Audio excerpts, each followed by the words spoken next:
Writer and journalist, Bee is a regular voice on the BBC and is a favorite at literary events across the world.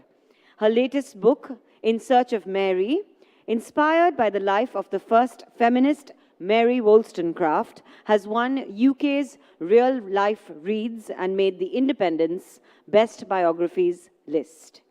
Ladies and gentlemen, please join me in welcoming Bee Rowlatt. Thank you so much. It's wonderful to be here. Thank you for having me, Economic Times. This is a great excuse for me. I've been living for 3 years up in Delhi. What took me so long? This is my first time in Mumbai, so thank you. I'm very excited. Just to briefly introduce myself and why I care about mansplaining, which, by the way, we're going to solve and end in the next 10 minutes. So I hope that was a big cup of tea. I started off as a journalist in a BBC newsroom, the newsroom of World Service. And in my early years, found it really hard to put my ideas out in the editorial meetings. And I found that in common with many other women, I would present my ideas in a very apologetic way. I'd say, well, we probably did this before, but, how about, or I'd say, this might not work, but what if? Whereas I noticed that the male people in the audience would say, okay, it's like this, and then we do that, yeah? And I'd watch and go, oh, yeah, like that. And I thought, I've got to teach myself this. I need to learn to do this. And I'm sure everybody in this room has had to go on that journey of how to find your voice and get heard. There was one very important piece that I didn't want to lose on that journey, and that's the fact of listening. And listening is the missing piece when it comes to being mansplained, to mansplaining. Now, I was delighted to be invited here. And in the process of my emails, with the wonderful Prabha, the woman that brought all of this together, she sent a preliminary draft of the program, and a little typo had sneaked in. Not Prabha's fault, I hasten to add. But my name had been changed from B. Rowlatt to Ben Rowlatt. And I thought, oh, okay, right, well, Ben, is it? Well, maybe a man. Maybe I should devise a male alter ego, and maybe he should come and explain mansplaining to you. So who wants to meet Ben? Who wants to meet Ben? Do you want to meet him or not? You want to meet Ben? You're sure about that? I mean, technically he was invited, so, okay, just one moment, please. Oh, what's she doing?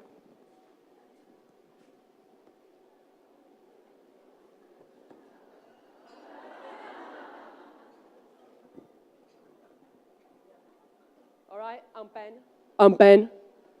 I'm going to come down and chat to some of you ladies. Hello, love. What's your name? Afreen. What's your name? Afreen. I think you'll find that that's pronounced Afshi. Yeah, try again. No, so my second name is Vinod. People do refer. I think you'll find that that's pronounced Vinod. Yeah, I know that. Did you know that Vinod's actually, it's an Italian name? Not many people know that. It's from Italy. It's an Italian name. I know Italy very well. I've been to Italy. I went on holiday there in 1989. And I know a lot about Italy. Did you know pizza's not even their national dish? They don't eat spaghetti. No, you've been lovely. Well done. Beautiful lady here. What's your name? Harshada. And do you have a job? Yes. Oh, do you? Oh, okay. What's your job? I work on the sexual harassment domain.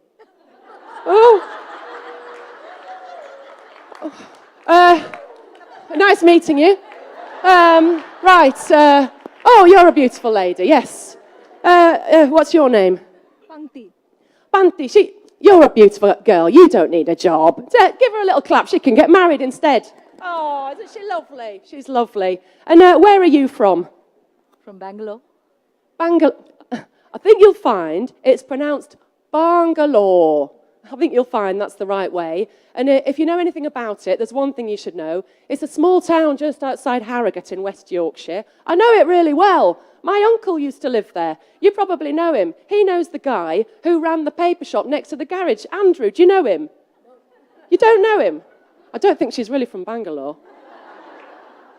So that was Ben. Should we say goodbye to Ben now? Yes. Ouch. Oh, free waxing service.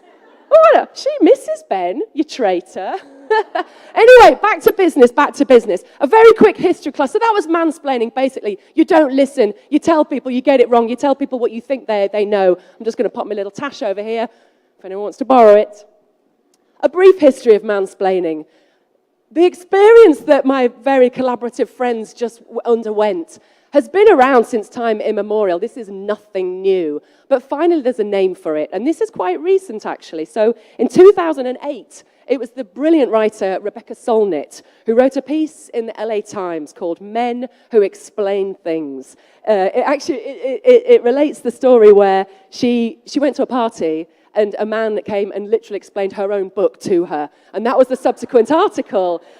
This was picked up in the New York Times in 2010, and mansplaining became the word of the year. Then followed in 2014, it entered the Oxford Dictionary and became a social media phenomenon in the same year. It entered 34 different languages. So clearly, it really touched a nerve. Something's happening on a global level that this spoke to so many people. And just last week, in the British Houses of Parliament, Prime Minister Theresa May slated the leader of the opposition for mansplaining. So there's a big deal. It's going on. Why does it matter? Because we've had a laugh at it, and it can be funny. But an important thing is at stake. The brilliant feminist writer Bell Hooks writes that if there's a problem, if you have a challenge, you should name it. You should give it a name. Why? It's part of understanding the problem. It's part of challenging it. And that's what's happening with mansplaining. And the reason we want to challenge it is because it denies women a voice. And are we happy with that? Are we happy with that? No, we are not. So, in my last 2 minutes, I'm going to say there are two things. There are two things we can do about mansplaining. The first is naming it. Now you know what it is. When it happens to you, say something. Say something. Name it. And the other is a rather wonderful thing. It's a beautiful kind of sisterly idea called amplification. And it's what women do to prop up each other's voices. And I learned about this from my dear friend, the writer Rosalind de Mello, a friend of mine from the beautiful Jaipur Lit Fest. And she and I have devised this way of listening out for each other's voices and kind of amplifying them. And if, for example, I had been in that early editorial meetings when I was far too timid to express my views, and if another woman had said, well, you know, like B said, for the elections next week, that's all it takes. It's just a little sisterly shove. And it's something everyone can do. We can all learn to amplify other women's voices, particularly if we're already quite loud and confident, as I suspect most of us are. Many people aren't, and it's always worth remembering that. So my final words are, please, go forth and amplify. Thank you very much.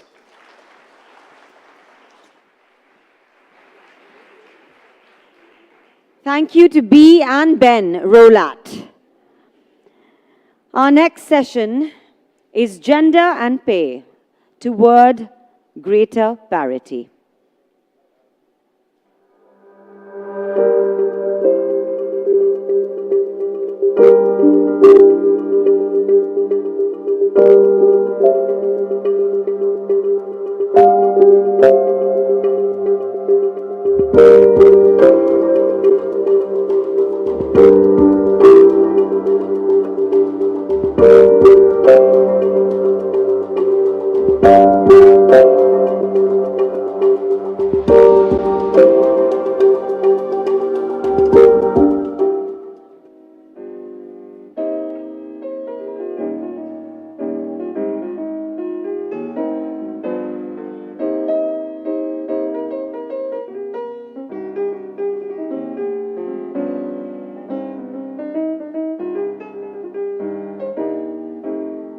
Gender and Pay Towards Greater Parity.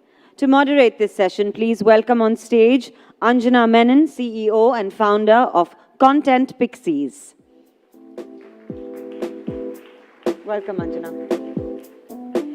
The panelists for this session include the CEO, co-founder and managing partner of the Accord Group, who also leads financial and professional services and anchors Accord's diversity practice. She's an active member of the YPO, a peer network of young global leaders in 100 nations. Please welcome Sonal Agarwal.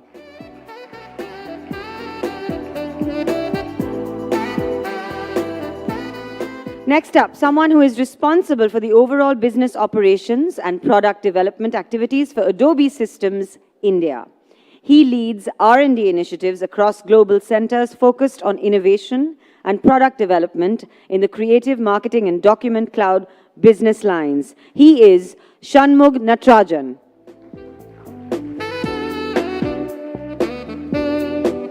With extensive experience in recruitment in the technology industry, our next speaker has worked at Google India for 6 years before joining Facebook. She is responsible for recruitment in India, Australia, New Zealand, and Southeast Asia. Also, the site lead for Facebook Hyderabad. Put your hands together for Archana Vadala.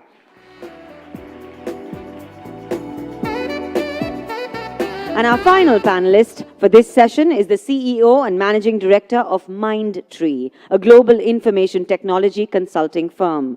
He defined and implemented processes for good governance at the made Mindtree on one of the top 25 governed companies in India, and amongst the best places for women employees. Please welcome Rostho Ravanan.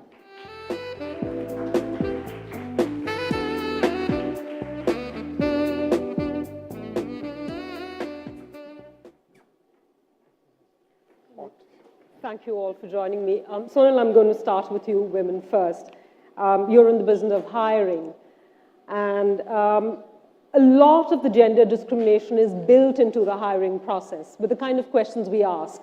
Are you single? Are you married? Can you travel?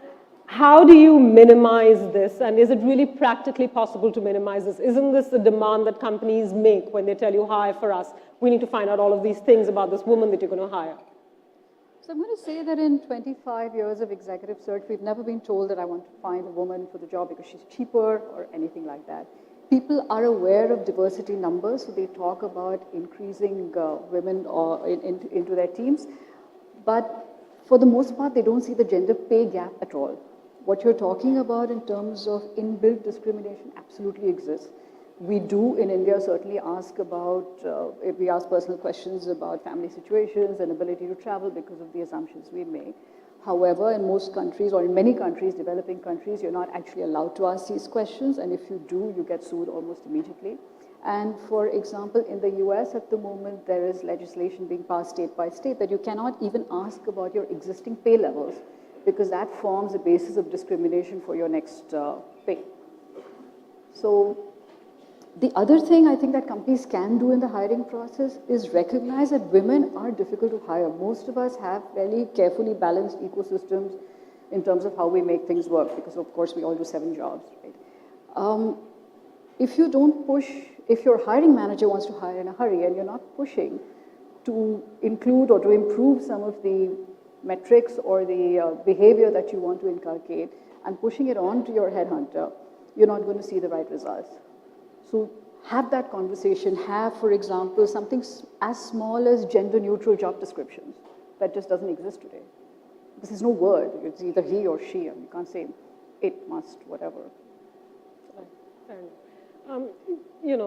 My next question is to you, Nataraj. A lot of people say, well, regulation is the key. But the truth is, regulation's been around. It's been around for decades, at least 50 years in many countries. And it's done diddle all to address this concept of constant, the constant pay parity gap in some countries as much as 70%.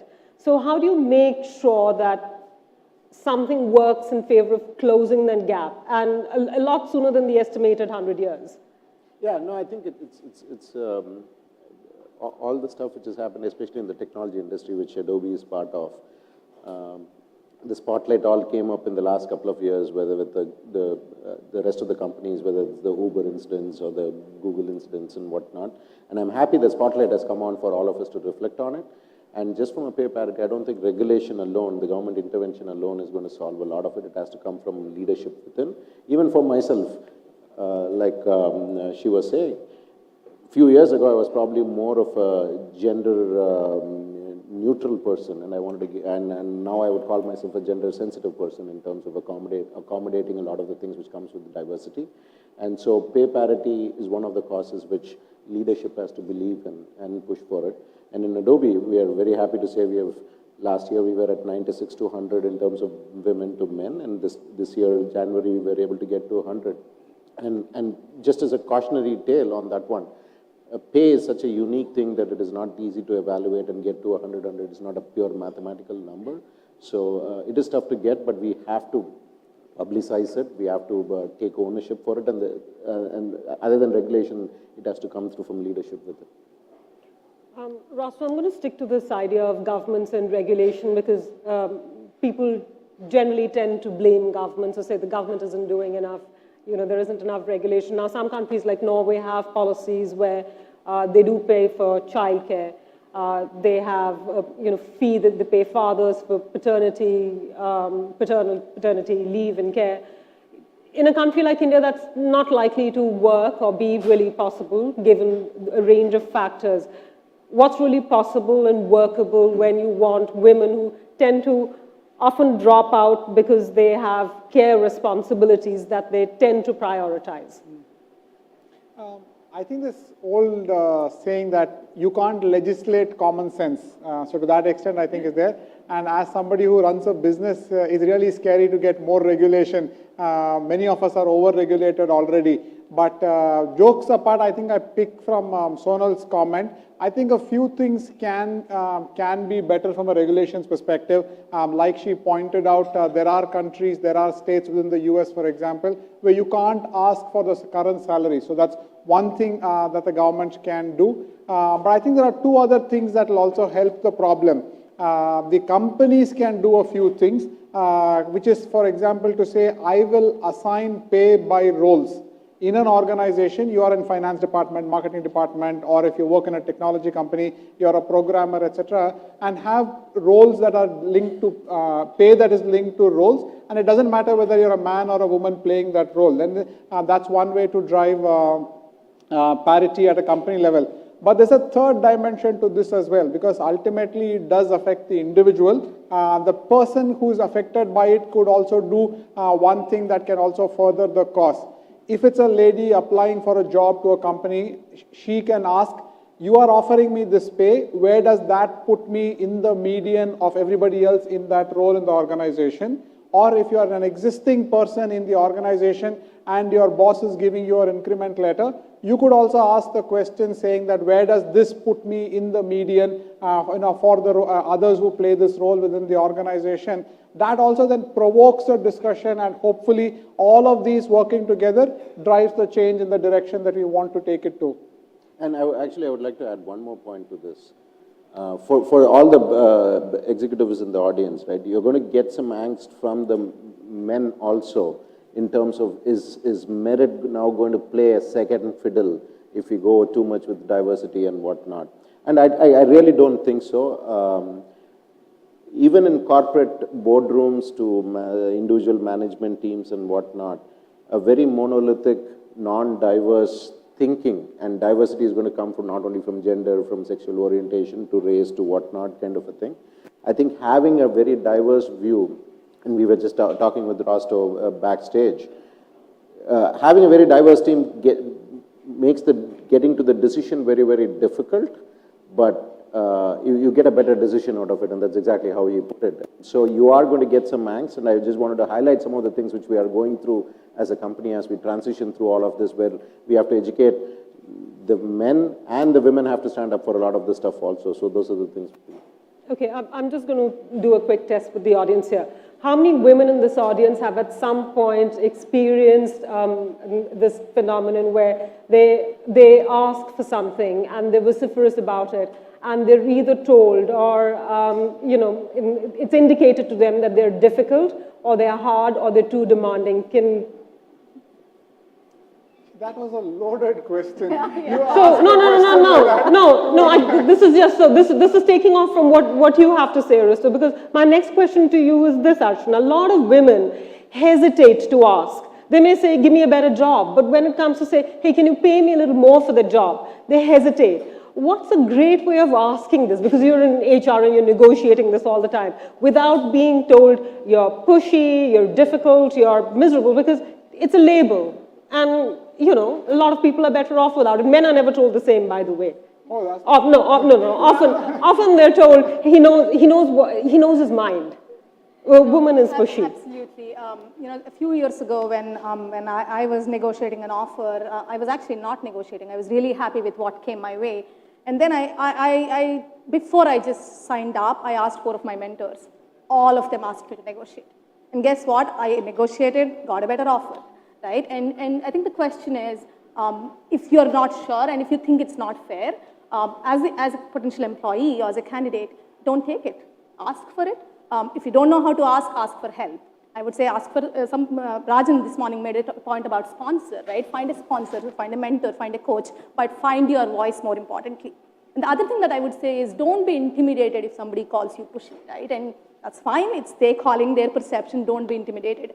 As far as companies are concerned, the way I would think about it is, at Facebook, we do a lot of work around managing your bias. You know, and we train our employees. And this training is actually available externally if you want to kind of take a look at it. We launched it externally a couple of years ago. And we say that it's okay if you have a bias, but let's talk about how do we manage that, you know, and minimize the bias. And as companies, we should be more accepting of that, accepting and not judge women for that, right? So I would say there is both, to Rostov's point, what should we do as candidates, but also what should we do as companies. But there is work to be done on both ways. Yeah. Sonal, what's your take on that? I'm going to say that, is this on? I'm going to say that there's no issue. If you're labeled pushy, so be it. Yeah. You know, it's a good thing to be pushy. But one of the things, we've talked about governments, we've talked about the companies, etc. But the biggest beneficiary of this is women, and they should take the onus for this. So one is know what you want, where you want to end up, and it's perfectly okay to take decisions based on work-life balance, that's fine. But benchmark yourself correctly, get the data, as you said, both internally or both formally, you said, okay, where am I in the sort of median, etc., and informally at the lunch table. If you're not having lunch with the rest of the group and you don't know what they're getting paid, you're losing access to very valuable information. Then the other big thing is control the narrative. Don't make it about flexibility and how much time you need off and what privileges you need. Make the conversation about the outcomes. And if you are able to do that, and the biggest thing, and we had anecdotal information at dinner yesterday, saying that a lot of managers just don't see the bias. So unless you actually get up there and ask, they don't even realize sometimes, to be fair to a lot of managers out there. So ask. So they'll say, no, big deal. And if somebody accuses you of being pushy, push back to that extent and says, by you calling me pushy or actually whatever, not giving me a chance to express myself or answer my question, I didn't ask you for a label for me, I asked you for data. So why are you giving me a different answer than the question that I asked for? So push back. Have a little powwow. Have a little powwow, absolutely. Nataraj, you know, a lot of the debates around gender parity happen in forums like this with people like us. A certain, you know, amount of privilege, education, resources, ability to ask questions.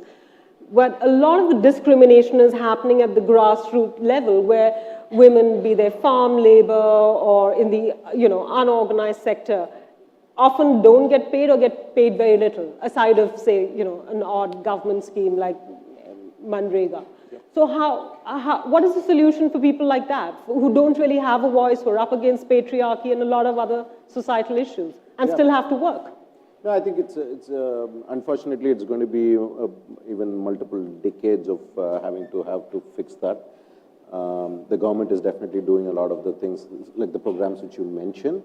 I think education is an important thing, and then role models for them to see what are the things which can be done, whether at the local level, the village level, the town level, and whatnot, which they can get inspired by and move out of that particular way of thinking. And I think corporate social responsibility, I think as corporate citizens, we can also get involved in some of those levels to educate. And Adobe, given that creativity and education is a key theme for us, we always go for the women and the girl children in the villages and whatnot. But one other thing which I will add, I don't think it is the much closer problem even for, I'll take up what you would consider a a company like Adobe and probably even a progressive company like Adobe in Silicon Valley. And I would like for all of the women here and the executives here to think through this. I find a lot of senior VPs and executives in the US of Indian origin, of US and whatnot, standing up and contributing back to the cause of pay parity or women and whatnot much more easily. I'm able to get them to participate in a women shadow executive program or a lean in circles program and whatnot. But it is tougher for me here in India to get some of my senior leaders to come in and participate because they feel like, why can't we have other men in there? Why is it not gender neutral and whatnot? There's so many more things. So I would love for them to stand up more for their causes here also. So that is another thing which comes across immediately. I don't even have to go to the villages. So, so this is another area for all of you guys to think about. One more thing to add, both on this panel and this audience, since men are the minority, let me also to some extent stand up for the men as well. I don't think you'll find 100-0 of all the men who are all discriminatory or just behave badly or whatever. So even within those kind of social structures, I'm sure there'll be a few men within those who are a little bit more progressive, who are more fair, etc. So for women in those sections, could identify, appeal, co-opt those men, and then start making them your ambassadors or your representatives, and help that find a solution. The second is, to some extent, like many other social causes have shown, collective action is always a great way to get any kind of unfairness corrected. So if 20 men are in that group, whatever that group is, and there is unfairness, if all 20 get together, it's a lot easier then to address the problem than any one or two getting together. Don't feel scared again of trying to get together and raise your voice. So the whole point that I wanted to also make was to say, when you notice something that's unfair, keeping quiet about it just perpetuates it. Martin Luther King, everybody said that from the beginning, right? The worst mistakes happen when good people keep quiet. So if you notice something that's unfair, you also have, collectively have the obligation to raise the voice as well. I have a follow-up question on that, because there's a whole bunch of experts, parity experts, who say, well, the problem is just this, that it's become a debate led by emotion. Companies understand numbers, they understand their bottom line, make this about a business case. I think that's a rabbit hole that, my advice to all the women, it's a rabbit hole that you shouldn't chase at all. So what if it's emotional? It is emotional. I mean, for Steve Jobs, designing that phone was emotional. For Mahatma Gandhi to get independence for India was emotional. Sometimes some issues are emotional. Face it. Why do you want to accept a label that the other side in this equation wants to give you? So if it is emotional, so be it. Let it be emotional. What is wrong in being emotional? Why do corporates want to increase their gender diversity? It's because you are missing a perspective. The corporate is becoming overly numbers driven, overly quarterly reporting driven, etc., and they are missing a few dimensions. Why are progressive companies wanting to increase that diversity? So you can get that other view which you are missing now. So if it is emotional, so be it. There's nothing wrong in being emotional. No great achievement by anybody ever happened if they were not emotional about that particular topic. To speak up in collective action. That's all we have time for. I'd like to thank each of the panelists for taking the time out for this today. Thank you. Great to be here. Thank you.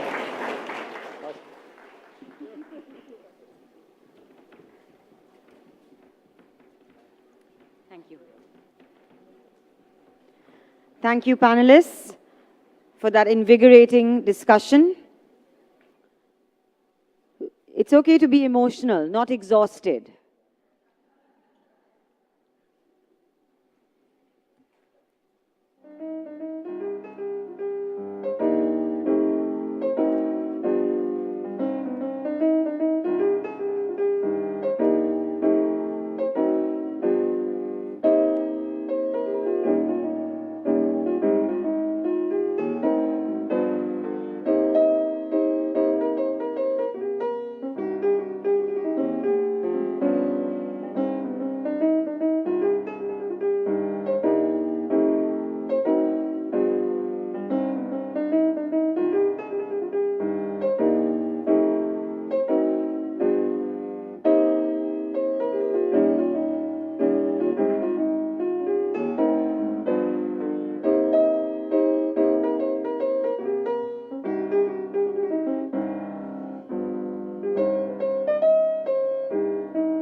Ladies and gentlemen, thank you so much for being here again for the Economic Times Women's Forum.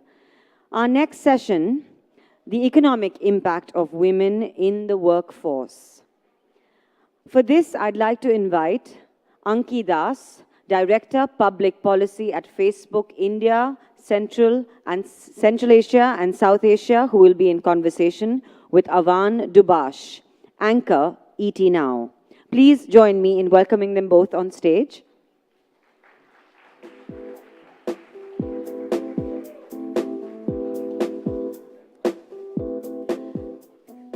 Hi, everyone. Well, let's get right to it. And Aki, talk about the current status of women in the workforce in India. And when it comes to numbers, the ranking by a recent survey is about 120 out of 130 in worldwide, the Indian ranking. Why do you think that is? So, it's a very sobering thought as economic growth progresses. There is this increasing phenomena of women dropping off from the workforce. And let's just unpeel this data and understand why this is happening. The World Bank put out a study recently, and it was very instructive in terms of what's going on. One of the two factors is, of course, economic, which is as women move up the economic pyramid, they want more meaningful work. And obviously, there's an opportunity squeeze in terms of mobility, in terms of them being able to capture that space in terms of doing the meaningful work. And then there is this dropping off phenomena which then triggers off. The second aspect is really something with women, you cannot unhinge the social from the economic. You just cannot do that. Yeah. And the second factor is what we have struggled with forever, which is our normative factors, our society and our norms. It is the central question is that what is the agency which a woman has? Is her work really valued by the family? There is a study which we in Facebook had commissioned in 2016 with development economics, and what we found is that the biggest barriers to women holding back or dropping off from the workforce those constraints are essentially family and domestic commitments and relative prioritization in terms of what comes first. The second aspect is access to finance and access to capital. The study also showed us that 4 out of 5 women do want to start a business on their own or want to be in valuable economic value-creating roles. But that is just not happening because of this conflict, of these conflicts which we are seeing playing out. You touched upon some very crucial points and norms that really need to be changed. But you're from Facebook. When social media is used as a tool, sometimes life-changing things can happen. So tell us, what is Facebook doing in this vein to create an impact? So one is, of course, our own platform, which gives more voice to women and to all people.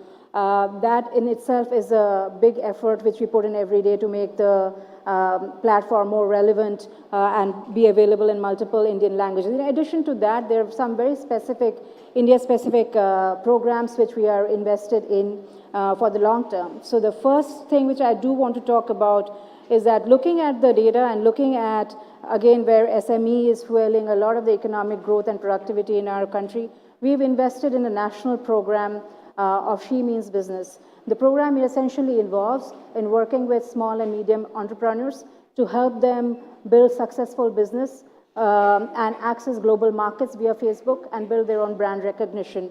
The program now has been offered in more than 6 states. It's active in 18 cities. We have created a network of 12,000 women entrepreneurs. So that's something which we've done on the entrepreneurship side. Again, we are a tech company, right? And it's important for us to even look at and understand what is going up in the startup space. So one very interesting data point which we found is that if you look at management control or women-led startups, it's only 9% in India.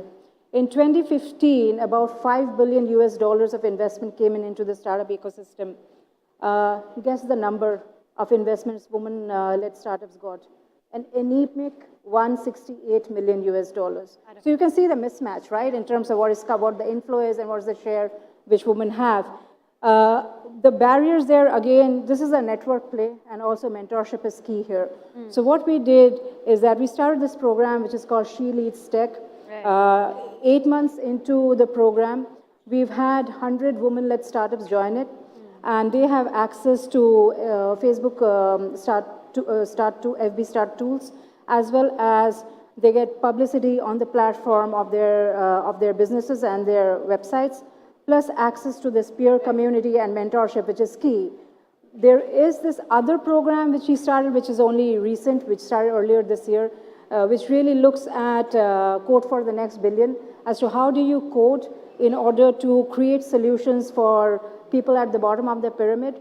What is very interesting is that out of the 10 startups which we announced that we would mentor and support, this is a financial assistance program, technical assistance program. Out of those 10, women are leading 5 of those startups. So I think if you create equal access opportunities, women are going to seize that. But I think the power is in the power of the peer networks, and how do you get the message out? Yeah, absolutely. I have another statistic, and I was pretty shocked by this one. Only 29% of internet users in India are women, 43% men, it seems. So there is that big digital divide. So tell us, how do you think Digital India is helping women to become more successful? Just a carry off of the question that I asked previously. No, so I think there's a huge asymmetry in terms of internet access. If you look at only 30% of the women who have access to the internet, again, there's a classic fight in terms of access to resources, which women have always fought and struggled with, right? Yeah. And 70% of the internet access is completely male, and that creates its own skews in terms of the voice which you have on the platform. I think Digital India as a national strategy is a commendable one in terms of making sure that internet is available to everybody. Multi-language computing is a very, very big factor which will enable that. And also, as I think data prices drop, access devices, as those costs drop, I think it's going to get more pervasive. I think what is happening in terms of closing the gender gap in terms of the digital space, there are 2 things which are very interesting which are happening. One is that the learning community is coming together, and the skills training aspect in terms of how do you teach yourself these new age skills is something which the platform is being used for. We see that on Facebook ourselves. We've created a digital skills hub, and our goal is to reach out to 500,000 people in India by 2020. In addition to that, I think digital transactions are something which are also going to drive internet usage in a big way, both in terms of payments as well as commerce. Right. And that, again, is going to bring more women online. Let's talk about a very pertinent issue, and putting in place a robust sexual harassment policy in the workplace is absolutely imperative, and I'm sure everyone in the audience agrees. What has been your experience in Facebook? So in December of 2017 of last year, we were the first company to do this. We put out in the public domain our internal workplace policies against bullying and harassment, including sexual harassment. I think it's a very important priority for all companies. We put it out there in order to make sure that this conversation at least starts and people are sharing their experiences in terms of people practices and are learning from each other. I also fundamentally think it's a we job, it's not an I job, in terms of making sure that we have a respectful workplace and a workplace that is safe. It's a commitment which we all have to make, men and women both. The best way in terms of addressing this is making sure that you have policies, you over-communicate those policies, make sure you're training your workforce, and then have enforcement practices which are fairly well published so that employees know what is expected of them in terms of workplace conduct. And let's talk about, STEM education that we've been hearing about frequently nowadays, an acronym for science, technology, engineering, and mathematics. And what about the future outlook for women in the education space, and why is it still that we're seeing that the participation level, even in the workspace, is dropping dramatically year after year? So in terms of, if you look at STEM education, which is the S&T education, I think if you look at the postgraduate education numbers, those are actually encouraging, because over a period, if you look at the longitudinal data series and the time series, that number has actually improved in terms of women being in postgraduate STEM education and beyond. What is the real problem is the pipeline problem, because I think what we don't do a good job of as a country is that we don't debias our early education, our K-12 education, where we sort of bias our education in a way that women are pushed towards humanities and the boys go towards maths and science. And if we are able to address the pipeline development issues in terms of the undergraduate level, where we are encouraging more S&T education by women and creating that space, I think you will have a very healthy balance. The real challenge in STEM education are the leave rates once they start their careers. Right.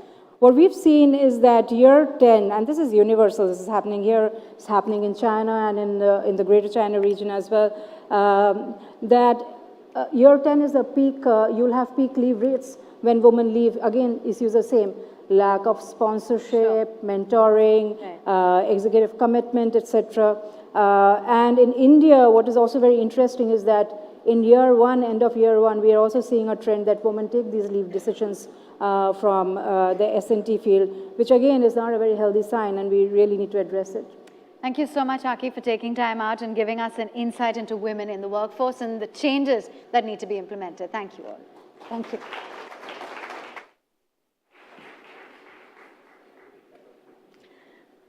Thank you, Anki and Avan. Ladies and gentlemen, we have just a couple more sessions and then a fantastic performance by award-winning singer Sonam Kalra. Our next session is Women in Real and Real Life. After long years of confining women to the binary of Sati Savitris or vamps, Bollywood has slowly started to portray real women thanks to a crop of talented women writers and directors. From Fire and Water to Lipstick Under My Burqa, a generation of women directors has succeeded in making films while beating the odds to get funding, attracting big stars, fighting the censor board, and wooing audiences in a heavily patriarchal industry.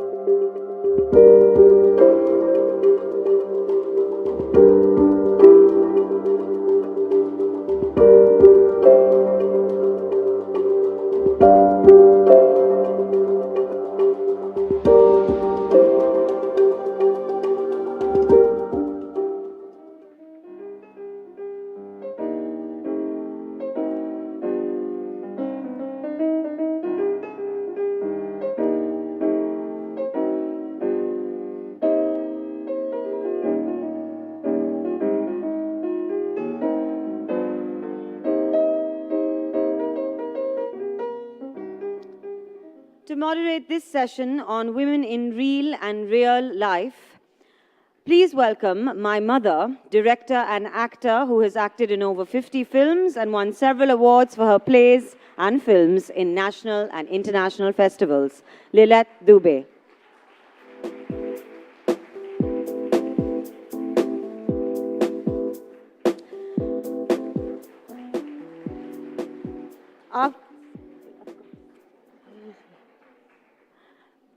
Our first panelist is Mums Will Be Mums. Our first panelist is someone who made her film debut after creating and directing several hit TV shows like Hip Hip Hooray. She was nominated for Best Debut Director for Mujhse Friendship Karoge, followed by Bewakoofiyan. She is currently developing a digital series based on the women who led India's successful Mars mission. Please welcome Nupur Asthana.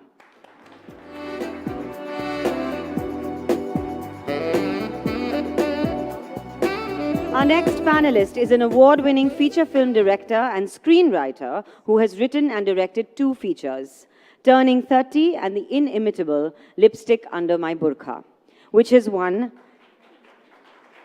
18 international awards and has been screened at 60 international film festivals. Please welcome the wonderful Alankrita Srivastav.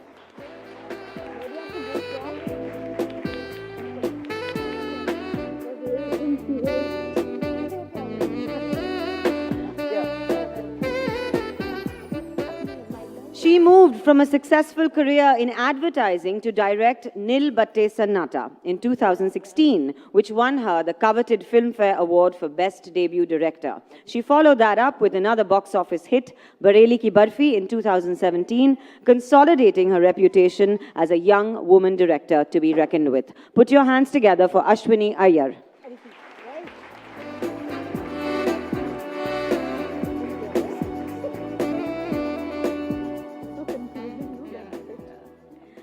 Our next panelist is a trailblazer who brought the TV screen to life in millions of homes with her Saas Bahu serials and domestic sitcoms.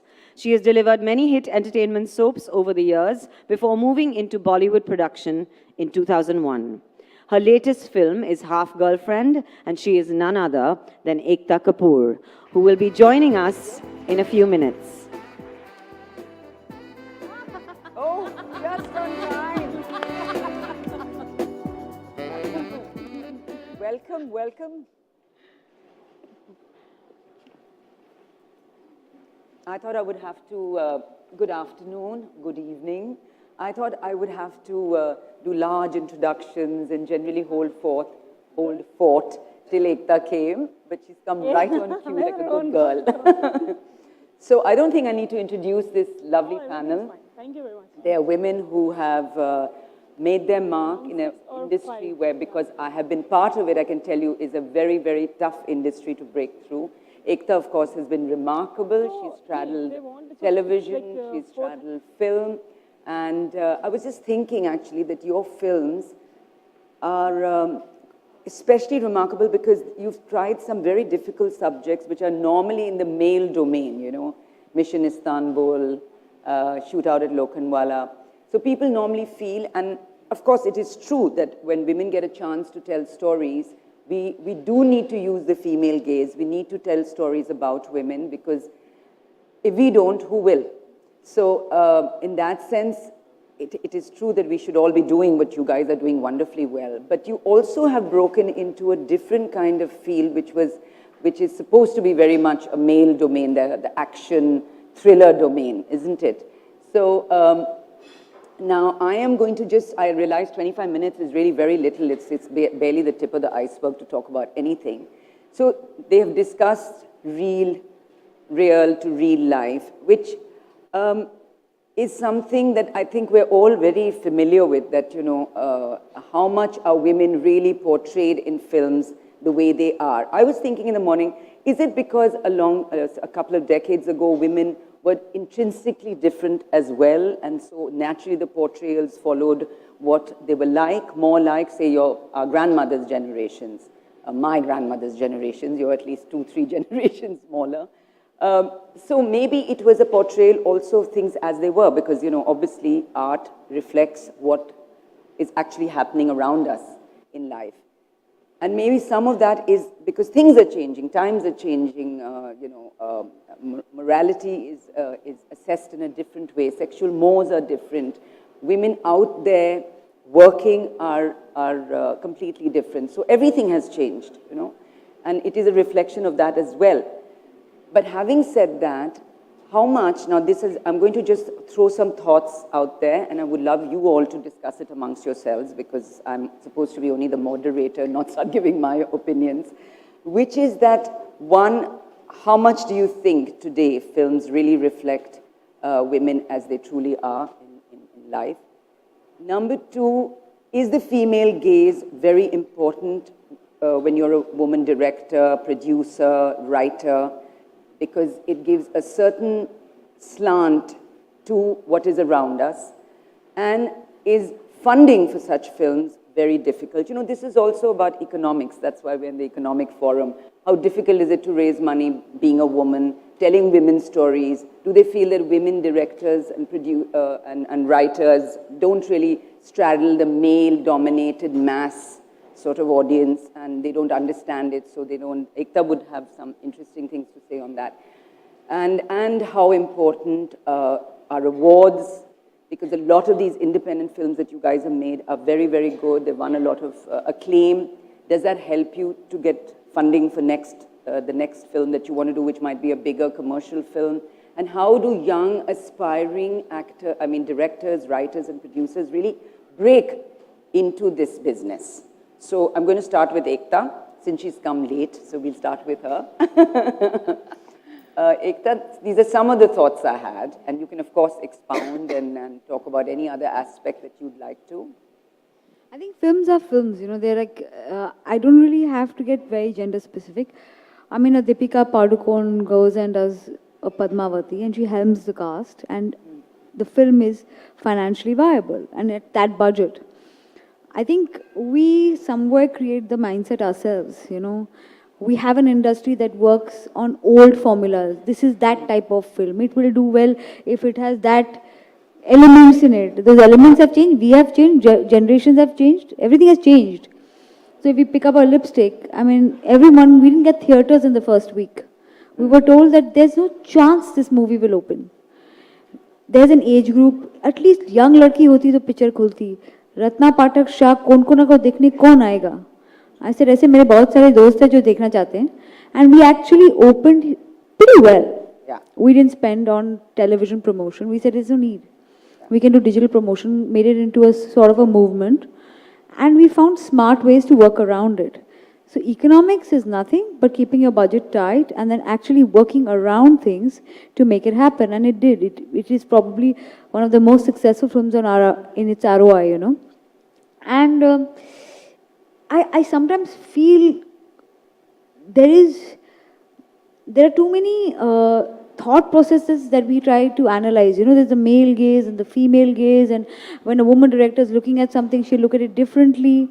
But as a producer, I was the one who wanted to do a Once Upon a Time, which was a absolutely full of machismo kind of movie, because I thought that was fun. And then I went and did a Dirty Picture, because I was like, now let's celebrate sexuality. Everyone on television tells me I promote too much sanskar, which of course I got banned for again, but that's okay. That's a part of the game. And I was like, so it's probably the way we put our own, because we're so conditioned, But Ekta, you are your own producer. That makes a huge difference. You can pick up subjects that you like, that you resonate with, that you think are going to work, and you can be free of these thoughts which you are expressing. Anybody in the world has to be falling under the economic, in fact, far more for me, because I have a board to answer to. Yeah. I have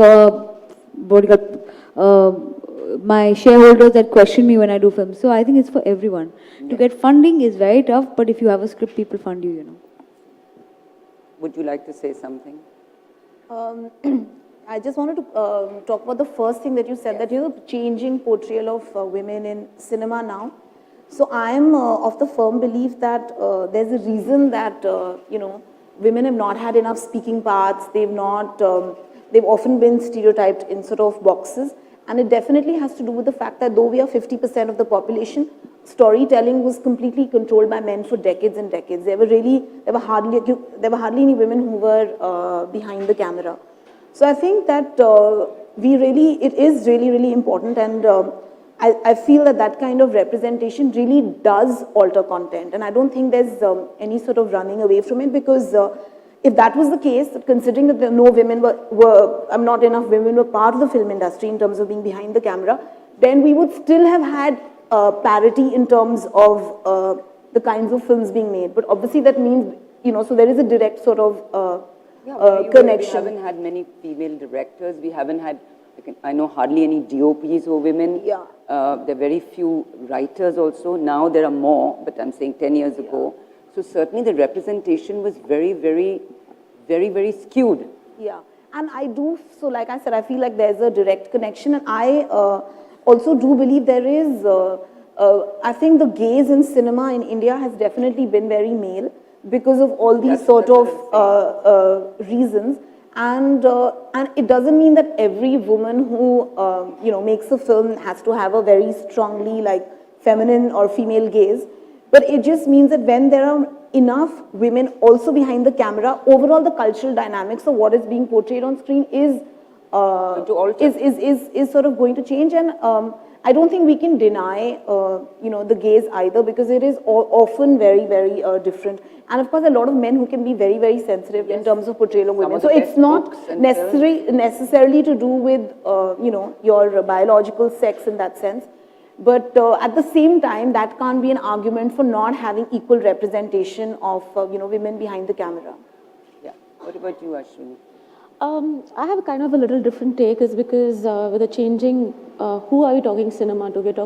Who are we talking cinema to? We're talking to an audience, and the audience of our country has been changing through time, and they are the ones who have accepted. If I talk about my cinema, then they are the ones who accepted a Nilbate Sonata, and they are the ones who accepted a Bareilly Ki Barfi also. So they are the ones who are changing, and the changing dynamics does try to portray that they are asking for something more. Most of the time, I don't think so they even know who the director of a film is. They only see the story and they only see who the actor is. For some, because thanks to the internet, things are changing right now. They know who the director of a film is, and it happened to be a woman. So it is so nice to see that, is because the time we stop segregating, like what Ekta said, we stop segregating man, woman, who is behind the camera, who is directing it. What will happen is that audiences are looking at cinema the way it is. Yes, I just kind of got to know that Filmfare, I think I was the third female director to get an award in the last 60 years or something like that. Oscar first time. Yeah, so that shows that there were really less number of women out there. But I think it's people like all of us who need to keep encouraging, and I think there are more households who are encouraging for women to come over there and become writers and directors and cinematographers. I didn't mean so much the audience perceiving you as a woman or knowing you're a woman producer or director. I meant more about being able to break into an industry which has been very patriarchal, very male dominated. I can tell you even as an actress that all the best parts, even as a supporting actor, go to the male actors. We all know that. So I'm just clarifying that. I didn't mean that the audience needs to know that we are women writers, that it's all this woman power that's behind the film. I think that's not important. I think what's important is that we are there telling these stories, irrelevant whether they know it or not. It's just that you're getting representation from a different point of view. We can look at the same thing, and two of us will look at it differently, and certainly a man and a woman will look at it very differently. So I was talking about that. I'm not saying that. Yes, I do agree that. I don't think every story has to be strongly feminist. Yeah, and, we are a woman, right. So we have to tell these stories. Yeah, I do agree that when a woman is on the set, the kind of emotional relationship you have with your actors is kind of different. It's because I know my actor. My female actor Kriti telling me that, she could come and sit on my lap and, just look at the screen, and there was a kind of comfort, whether it was the guys also, because there is a woman personality there. It gives you a more comfort level. Maybe वो जो तमाशा होता है, जो एक mail bonding होती है, वो नहीं होगा. पर जो एक sisterhood है, हाँ, जो एक sisterhood है, जो even between the boys, there's always this nice feeling out there. Yes, and of course we do have an edge over characters sometimes, especially women characters, is because I do feel that we understand them more than men. Some of the best women characters are written by men. Yes, they're written by men. Yes, I totally agree with that also. Writers, filmmakers. But I would say that we still have a little edge on understanding women better. Yeah. Sorry, Nupur, you wanted to say something. They're sending me these desperate things that we are running out of time.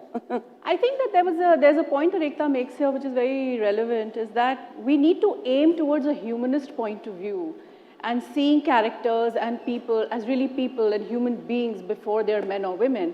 And in an ideal world, in an ideal situation, it won't matter whether it's a female filmmaker or a male filmmaker. Having said that, yes, it is very true what Alankrita said, that the opportunities are far fewer. and breaking the door down, breaking those doors down is definitely harder.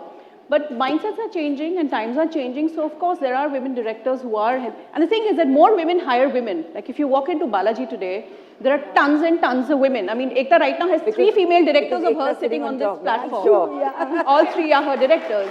So that's what I mean. I mean, it does make a difference. This if makes the a difference. producer who's got the money, is financing the kind of. So if a producer is sitting there and saying, okay, this girl has never directed before, and this guy has never directed before, and the film is a 10 crore film, who will I go for? Sheryl Sandberg said something very interesting. She said, a man is promoted on the basis of potential, but a woman is promoted on the basis of past accomplishments. Yes. So if you haven't proved yourself earlier, the chances of you getting that opportunity are just slightly lower than a guy would get.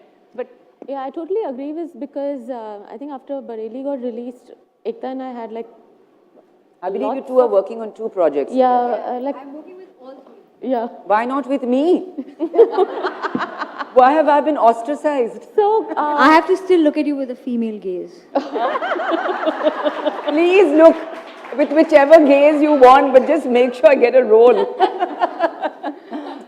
I'm not competing with these ladies. No, I'm not joking. I was just lightening the atmosphere. No, I think there is this womanhood kind of. I'm sorry, I have to tell you, I told these guys, why do you think I never moderate? I only moderated because there's 1 wonderful producer and 3 wonderful directors who I want to work with. So this was my audition. if you have to audition, Lilith, then sorry. Well, I'm trying to be humble. Yes, Ashwini, sorry. No, see, we always say there's this boy-boy connection, right? So there would be this boy gang. So here there's a woman gang now. So what to do? Yeah, we can't help. absolutely, absolutely. And everyone's always been very curious about, and there's so much about it right now, so we will just touch upon it briefly, about this whole harassment, and of course you're all on that side of the camera. But still, I mean, it's interesting to know if any of that happens on this side as well. Much has been written about that side, so we won't talk about that. But what about this side? Have you guys ever felt, had to face any kind of awkwardness or any kind of harassment of any kind on this side of the camera? To be very honest, I've never actually faced it. I do think that perhaps it's something that the struggling actresses sometimes might face, but I've been very, very fortunate, not to take away from some other people who may, may have actually faced it, but I've been very fortunate. I've always worked in an atmosphere where there's never really been any kind of, even like a shadow of sexual harassment towards me. Yeah, even I would have never ever faced this kind of issues. But have you seen it with actors on the other side? No, I don't know. No. But I would say that, especially if you're going outside town and you're going and shooting, it is not about any kind of what you're trying to say. It's none of those things. But for people to accept you to be talking and giving commands was a little difficult in my first film, because they're not used to seeing a woman out there taking the call. I'm not talking about the team. I'm talking about the outsiders who would be the line producers, or who would be people like that, who would be the Aam Janta, who would not imagine a woman out there sitting in midst of a crowd and giving shots and saying, "Chal, side pe ja." That kind of thing they would not accept. But by the time I was in my second film, it was the same crew, the same kind of crowd, and they were all okay. It became from... It's a question of getting used to something. Yeah, so it was from sir to ma'am ho gaya wo. So wo transition shift काफी easily shift हो गया. बहुत easy ho gaya. Otherwise, I don't think so. No, never. I think 10-15 years ago, I got some dirty text from a male producer, and I was like, really? I'm not going for the narration tomorrow for sure. But beyond that, no. I mean, and like Ashwini said, on your first project, people are still kind of, oh, she didn't go to FTII, so can she direct? So there's always a suspicion in the mind of the crew. Which I was going to come to. Does training really matter a lot? I mean, you guys think I've so? been... No? I would say that I think the best training is the training that you get on the job. So I feel like working as an AD and then as an EP, all of that really sort of helped me. But I do feel it was good that, I mean, I did my master's in mass communication from Jamia, so I'm glad that I had that sort of basis. But more than anything, I feel it's given me like a lot of friends, and I don't know, it just gives you like a nice insight into cinema as well. So I feel in that sense only. Madam Ji? What's the question, ma'am? No, this whole thing about sexual harassment, which is so much. I've been asked out a couple of times, but not anything which has been out of course, asking someone out is not really the best thing to do, but that's again a couple of years ago. And it was really a couple of creepy uncles that we wanted to like stay away from. Straight go to uncle. No, because uncle, but dad was talking about you. So, but on a serious note, because it's a serious issue, I think, I'm being a bit politically incorrect when I say this, but a lot more people in the film industry are far more scared, because while you have, it's a very, very public industry and time is up, so I'm going to... Guys, we have to remember, time's up. Okay, 1 minute only. We will, of course, we have to wind up. Say what you were saying. I just have to say this, that I think it's interesting, but patronizing, I've faced a lot. Faced a lot of not being taken seriously. Of course. A lot of the big boys club. A lot of stuff, and I think at the end of the day, I have realized that I was in an interview where someone kept saying, in spite of being a woman, you've achieved so much. I said, wait a minute, let's clear that. Because I'm a woman. It's an advantage. I can multitask. I'm a born combat. Yeah. Okay, guys, thank you so much. As they said, time's up. And you know, the show has to finish when it has to finish, but it was lovely talking to you all. Thank you. And Thank you so may you go forth with sisterhood and much power. And maybe be taken more seriously. Of course, very much. Come.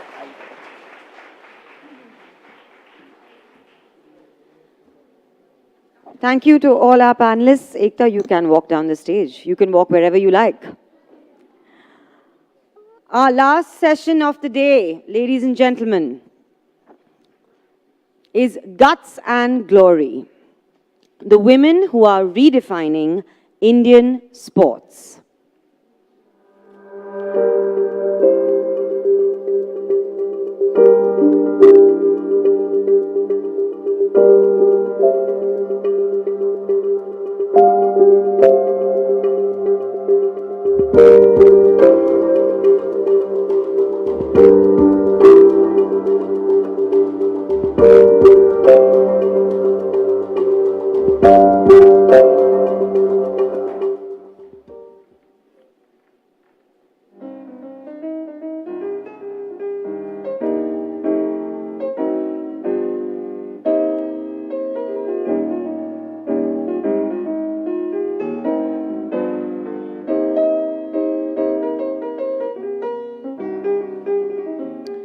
I'm delighted to welcome on stage Aditi Tyagi, who will moderate this session.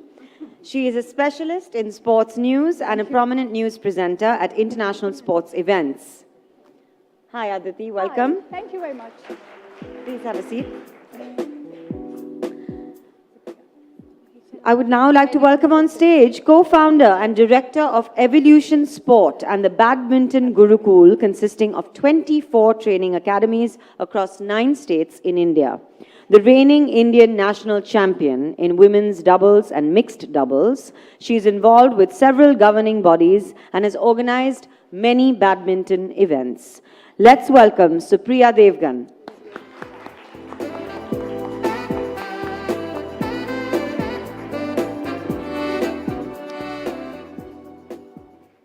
Our next sportswoman is the most decorated woman basketball player in India, holding the Indian record for 23 medals in national championships.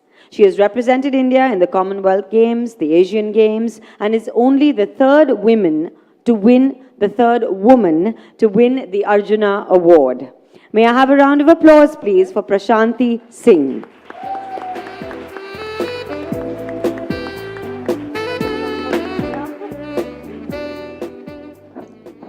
Hailing from village Barua in Manali, this 21-year-old made history by winning India's first ever international medal in skiing.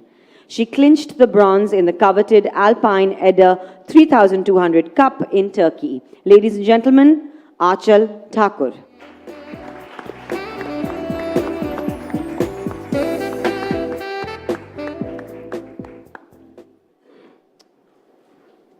So we all celebrate heroes, but now is the time to celebrate, as Maya Angelou said, sheroes. Please give them a huge round of applause because you can't even imagine what they go through.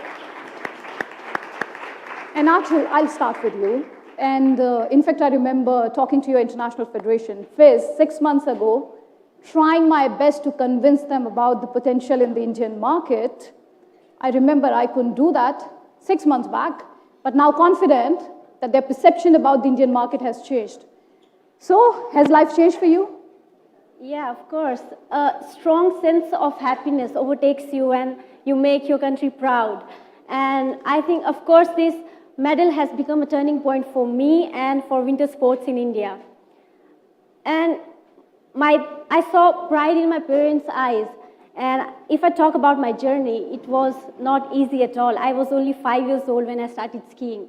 And I skied with wooden skis that my brother made for me because we couldn't afford the original skis. They were really expensive for us.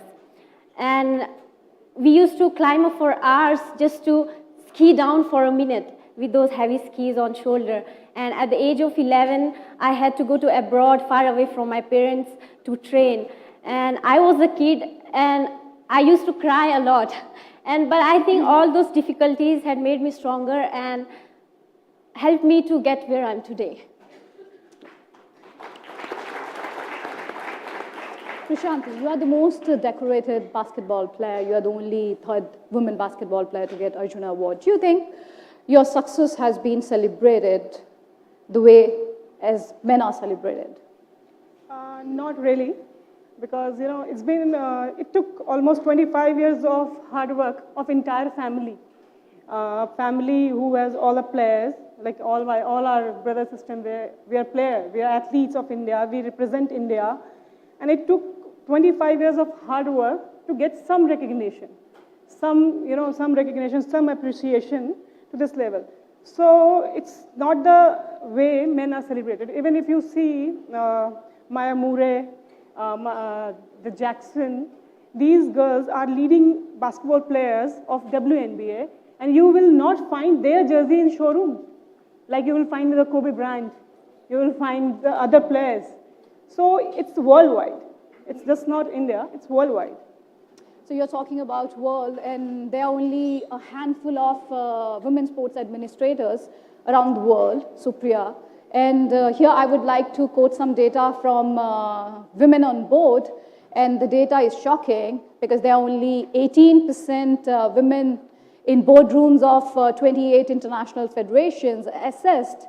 And then 129 National Olympic Committees, the number dips to 16.6%, which is down from 2014. So how difficult it has been for you?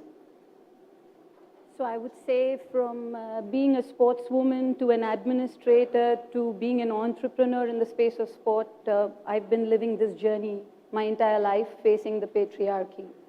I mean, it starts from practice games at home clubs where the boys want to say, I don't want to play with a girl, game's not good enough. Is it really not good enough, or are they scared to lose to a woman? They say, ladki se haar ke aa gaya. Absolutely. I mean, from competition to institutional support, genders always come in the way. And then moving to my journey as an entrepreneur, wanted to make a difference in the space of sport, not just do some work and earn money. And that's when I decided you've got to do events with a twist. You've got to raise the perception, the profile. You need to celebrate the sport and the sports people who've achieved for the country. And that's what brought me, did a national event, changed the perception, put in our own money, and got invited to the AGM of the Federation, where got the opportunity to run international events of the country for badminton, which was the Super Series, the Thomas Cup, the PBL, did a fantastic job, but I know how we got there. It was challenging. The decision makers were men. They always thought you got the projects because either you're good looking or because you're somebody's pet who's a decision maker. It was never about how good you are at what you do. You always have to perform extraordinarily to even exist. And there were lots of times you get demotivated, dejected, and ask yourself, really, what am I doing here? But then you're a sportsman. You've never learned to lose. You're strong-willed. You decide you have to be in the system to make a difference. And that's what kept me there. And people like Gopi Chand, who were dear friends, were my rock-solid support. He always said one line to me, Supriya, the story is on your side. It's never on the other side. And as they say, sports is not just entertainment. It's a way of life. It teaches you so much about life. Absolutely, absolutely. That's what really kept me walking, leading. So yeah, that's my journey so far. So Achal, now I would like to talk about the media portrayal of sportswomen, sportspersons, and working for UNESCO's World Radio Day. We found some really shocking numbers. Only 7% women represent of all the sports people who are portrayed or who are read, watched, or discussed in media. Only 4% sports stories are primarily focused on women. And when women are portrayed, they are usually portrayed in their social roles, as in mother, sister, daughter. And sometimes there is degradation of, in their portrayal, they're degraded into sexual object. Did you ever come across this? I'm sure media coverage is a problem for your sport. Yes, of course. As far as media coverage is concerned, in my game, there is nothing, not at all. Because people in India doesn't know what is skiing. Many times when I tell them I'm an alpine skier and I do skiing, and they say, oh yeah, ice skating. And that makes me so sad. Really, there is, like, I want media coverage as much as cricket gets. There is not only summer sports, there are also winter sports. Winter Olympics are also such a thing, and alpine skiing is the major game of Winter Olympic Games. And I think a contribution of media will help really to make people aware of skiing, winter sports, and also to the government that what difficulties we are facing about infrastructure and also about finance. Prashanti? Yeah. It's a chicken and egg situation. Federation said, oh, there is no media coverage for the sport, so what's the point in showing women's sports? And the media says, oh, these sports are not shown on TV. So, this actually happens because, just because of media educate people. Through media, people get educated what is sport, who are the sports person of the nation, who are getting glory. जंगल में मोर नाचा किसने देखा? कोई जीत के आया है, किसको पता? कौन कहाँ क्या खेला, क्या पता? This is media is the medium. So when there's less media, so players are who are even getting, they're getting facility, they're not getting, they're winning, they're not winning. Nobody knows and no one cares. So that is a big problem with the Indian sport. हाँ बस जैसे कोई भी जब हम लोग tournament खेल करके आते हैं एयरपोर्ट पे कोई आया नहीं लेने के लिए किसको पता? This is happens to most of the sport. Now there is social media, so players can tweet and the world gets to know about them. Yeah, maybe this is the reason now we are being celebrated here. People know she's a skier, I'm a basketball player, and she's an entrepreneur. Otherwise, see how it was earlier. It's not today I just won Arjun Award. I've been playing this sport since 15 years. Who knows what I'm doing? So Priya, it's interesting that movies like Dangal or Mary Kom, they turn out to be super hits. And I was looking at BARC numbers from 2016, and I would not get into cricket here. Achal, you were mentioning cricket. I would not even get into cricket. And there were some numbers which were really interesting. Kabaddi World Cup was watched by 44% women. Kabaddi League was watched by 44% women. When women are watching, when women are playing, so who is deciding whether or not to broadcast women's sports? That's a very interesting stat, actually, Aditi. Not that even I had read about this, but there is a clear media bias for women-centric sports. 2 to 4% for 40 to 45% of athletes that are women. There is a clear-cut bias. But like you yourself said, it's a vicious circle.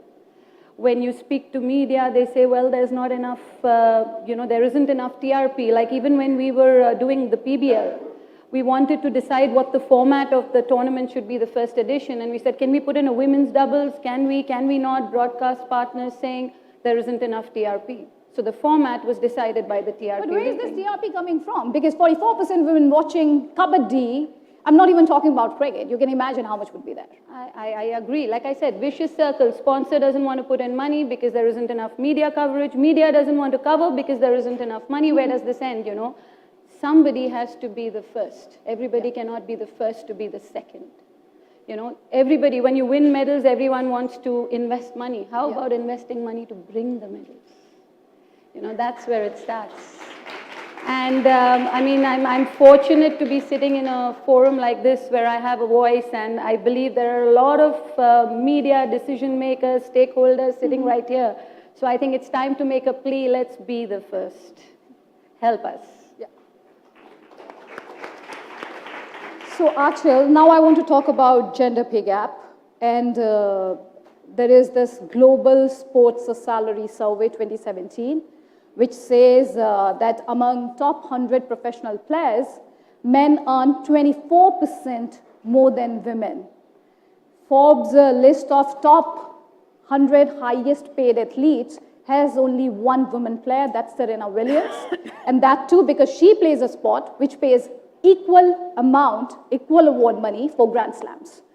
Coming back to India, we saw what happened with BCCI contracts. I don't want to argue in favor or against, but the fact is women's team didn't get to play much cricket.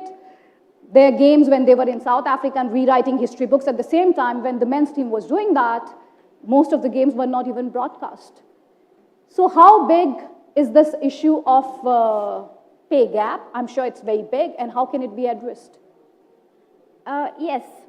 Personally, it really makes me so sad that we are living in such a progressive world, such a fast world, but our mindset is so slow. If we talk about women have been fighting from years for equal pay, for equal opportunities, for equal dignity. And we will fight till we get what we deserve. And I think also the women athletes are paid less than male athletes.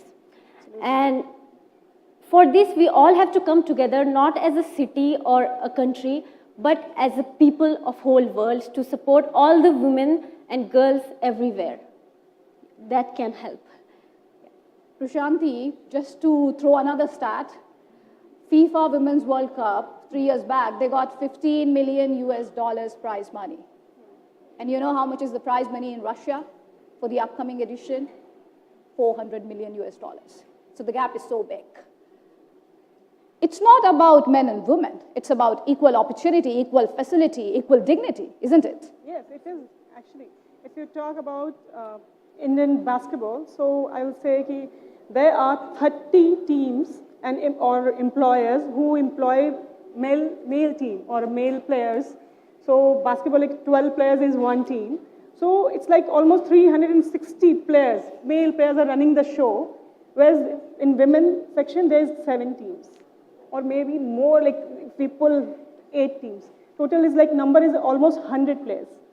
So, and recruitment and contract renewal is so less that players cannot bargain for themselves. Even after 15 years of glittering career of basketball, I cannot bargain for myself as like as a young basketball male player can do in India. He can ask for, okay, you don't give me pay hike, I will leave the team, I will go in another team. I'll switch my department. We don't have that luxury. We don't have much employers for us. So that is big problem, and that's why they don't care for us. Until we will not have the bargaining capacity. We will not be respected well. So that is the big problem in the women sports in India, the employment. So Priya, we saw with USA in 60s, they came up with Title IX, and something similar was done by UK when they decided to narrow down on certain sports for women. Do you think it's time that India also go the same way, either UK or maybe something like Title IX? When there's a tried and tested model that has succeeded in UK, in the US, I see absolutely no harm in our country trying to narrow down on sports. I mean, we have the government that is saying They want to spend equally across all sports. Fair enough, they can't show a bias, but somewhere there, a little more support by narrowing down and seeing where and which sport our champions are really emerging from. If we could invest a little bit more there, there probably could be a quicker way to bring some more glory for the country back home. And the other thing is that this, like Aanchal mentioned in her own way, that cannot be done singularly. All stakeholders have to take a step forward, be it the government, be it the governing body, the administrators, corporates, media. Everyone has to come forward to contribute their share for sport to grow and, there come in equality in gender. I mean, I'm trying to make a humble initiative at my end with Badminton Gurukul. Gopi's been rock solid support. Once again, I mention him because it's an initiative with him where we are trying to spread across. The entire initiative has actually started with a woman.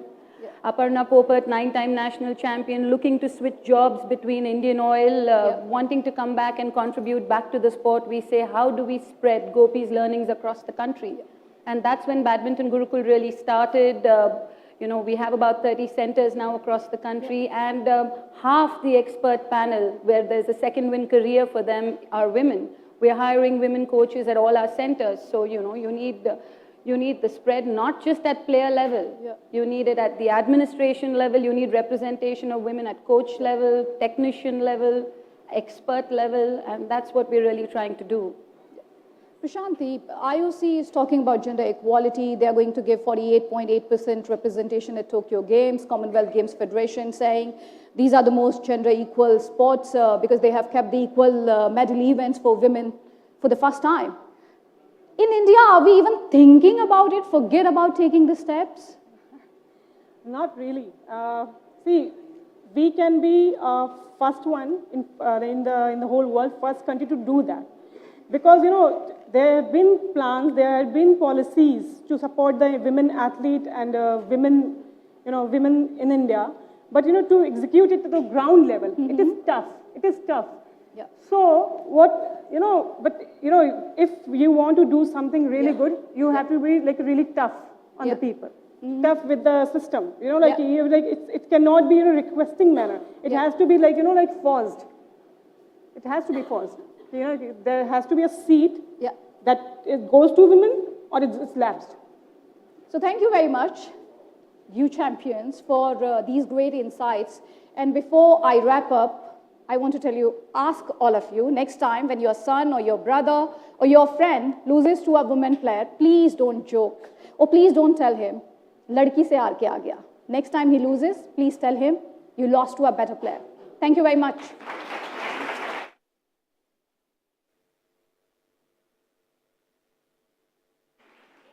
Thank you, panelists, for that truly gutsy session to end our day today. Ladies and gentlemen, thank you again for being so patient and for joining us at the Economic Times Women's Forum. That's it from the sessions. I am delighted now to bring in the grand finale of what has been a truly revelatory day.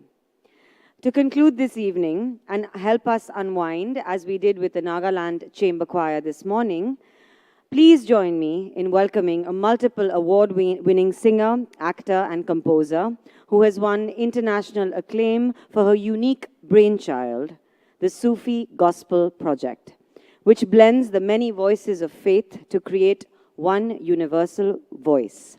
Ladies and gentlemen, put your hands together for Sonam Kalra.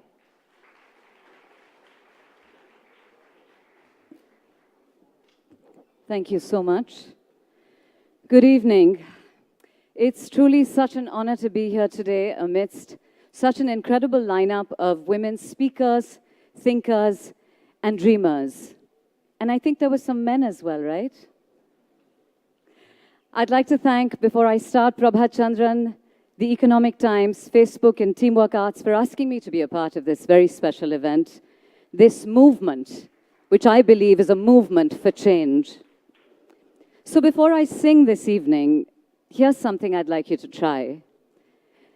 The next time the GPS in your car tells you to take a right, please take a left.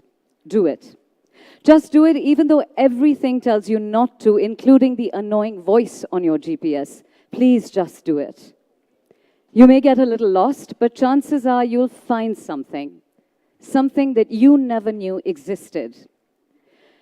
That's what my roadmap for life essentially has been. And it's not something I've done in a rebellious manner. It's just something I've done with one small device to guide me, my gut, my intuition. Intuition is something we tend to ignore because we don't trust ourselves enough. We don't listen to our inner voices. Instead, we like to listen to the world and worry about what they will say, how they will react, and God forbid, what if they don't approve? We create feelings of self-doubt, feelings that paralyze us and force us to stay in our safe zone, or what we like to call our comfort zone. We forget that we have this one life, and this day, this moment in that life will come only once. So I think it's far too precious to waste it being afraid.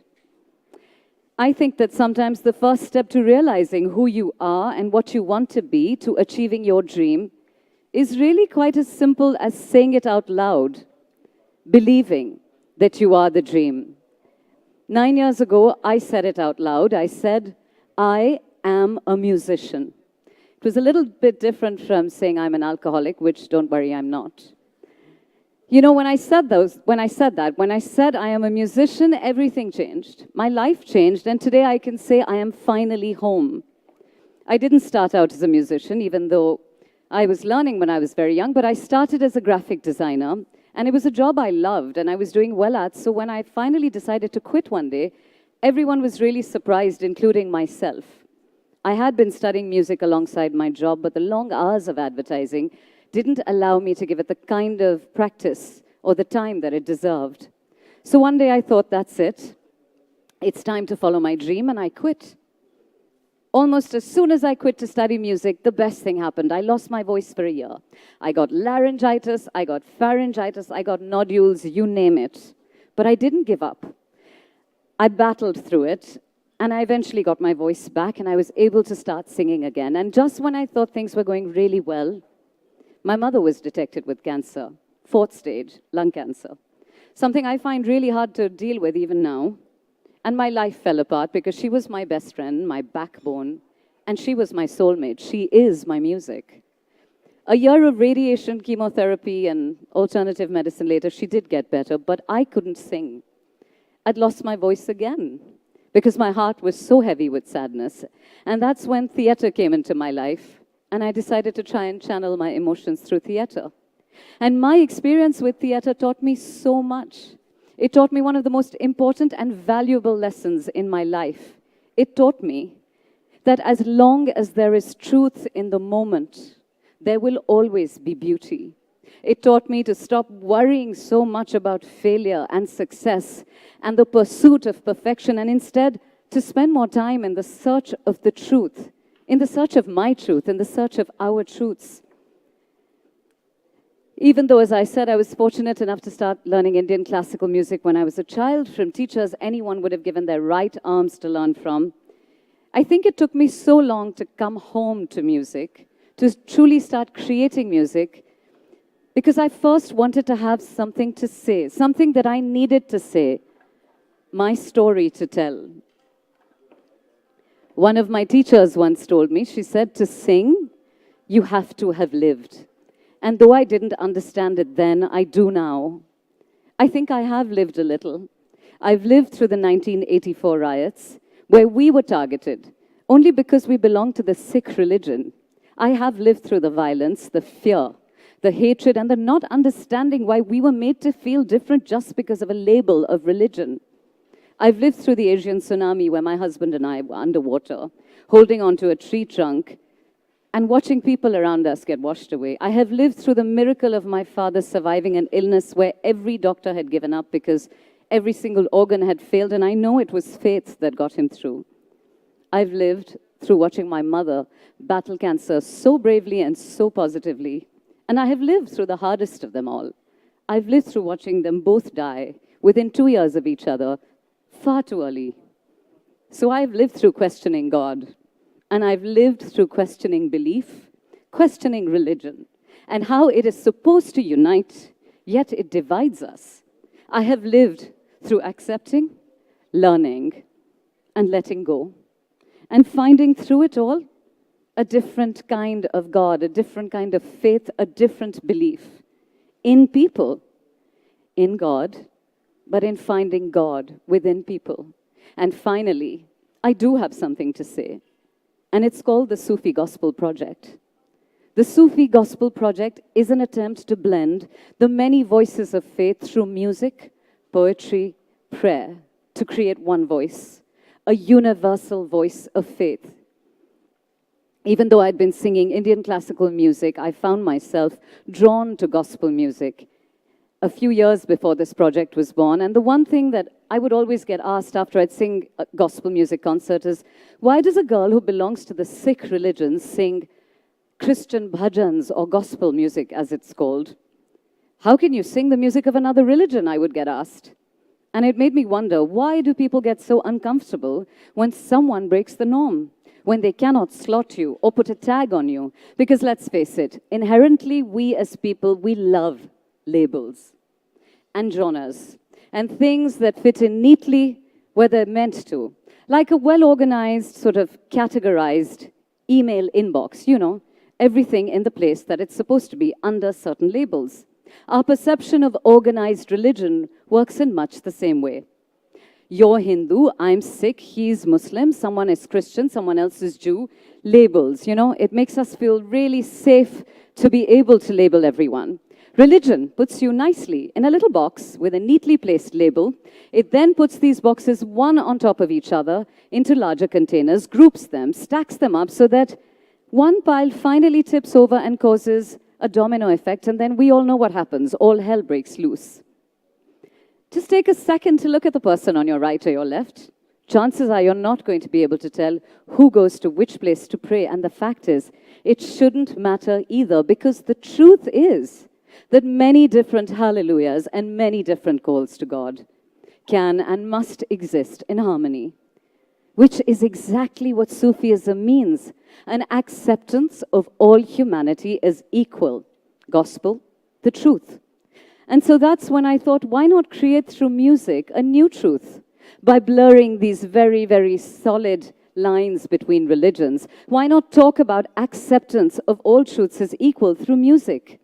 And I'm going to stress on the word acceptance because that is far more important than tolerance. It is not enough to say, I tolerate your religion, because that means just putting up with it. Acceptance means to include and to dance with you, whatever your belief is. When I started looking for resonances of this truth of acceptance and equality, I found it everywhere. In the ancient and tradition, in the old and the new, in contemporary song, I found the same ideologies across region, religion, language, in an Irish prayer, in the Bhakti tradition, in John Lennon's Imagine. To my mind, that is the finest Sufi song ever written. In Leonard Cohen's Hallelujah, in Rumi, in Rabia, in rhythm and in voices and music across the world. Rabia said so beautifully centuries ago, she says, in my soul there is a temple, a shrine, a church, a mosque that dissolve in God. Prayer should bring us to an altar where no walls or names exist. In my soul there is a temple, a shrine, a church, a mosque that dissolve in God. And the more I questioned our differences, the more I found through them our similarities. And so the music of the Sufi Gospel Project is about realizing that each of us has our own truth. And whether you find that truth in a temple or a shrine or a church or a mosque, the important thing to remember is that each truth is just as valid. The Sufi Gospel Project is about bringing together the many voices of faith, where the gospel of amazing grace blends into the Sikh morning prayer, where the voice of Persian Sufi poet Rumi echoes in the words of the poet Kabir Das, all the way across to the poetry of European poet Emily Dickinson. The Sufi Gospel Project is about faith. And it perhaps to some people is about fusion, but it's not fusion in the term that's bandied about. It is a fusion of faith. And it is not just about God. It is about good. It's about taking God out of spaces and finding Him, and more importantly, her, in one's heart and in the heart of the person next to you. It's about standing up for equality of people, of gender, of acceptance, unity, secularism, and individuality. It's about freedom from definitions, distinctions, and the labels of religions. And it's about pausing to listen to each other. For often we're shouting so loudly, we don't realize that we are saying the same thing. So the music of the Sufi gospel, which I will share with you by singing to you, is really, if I had to put it across in one sentence, is about a very simple fact, that religion is not God, and God has no religion. Thank you.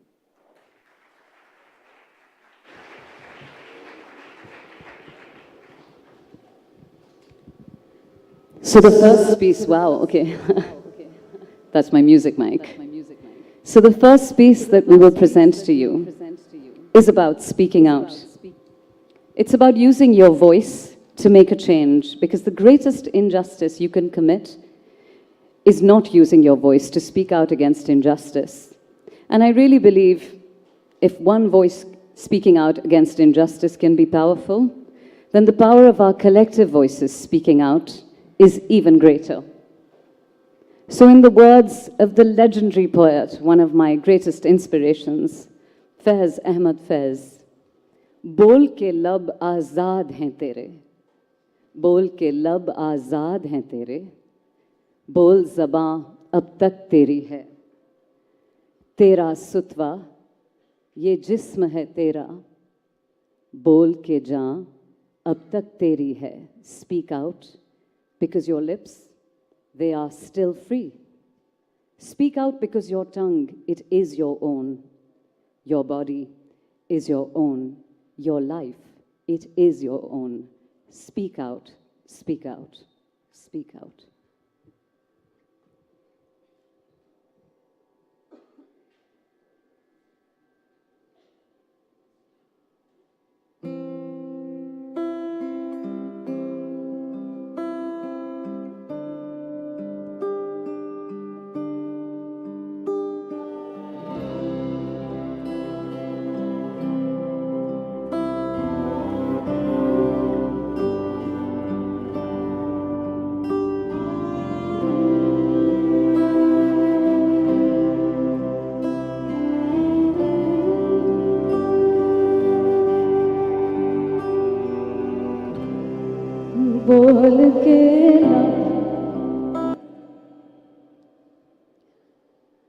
That's pretty sort of specific. The minute we ask you to speak out, they silence me. All right, I think we're going to give this another shot.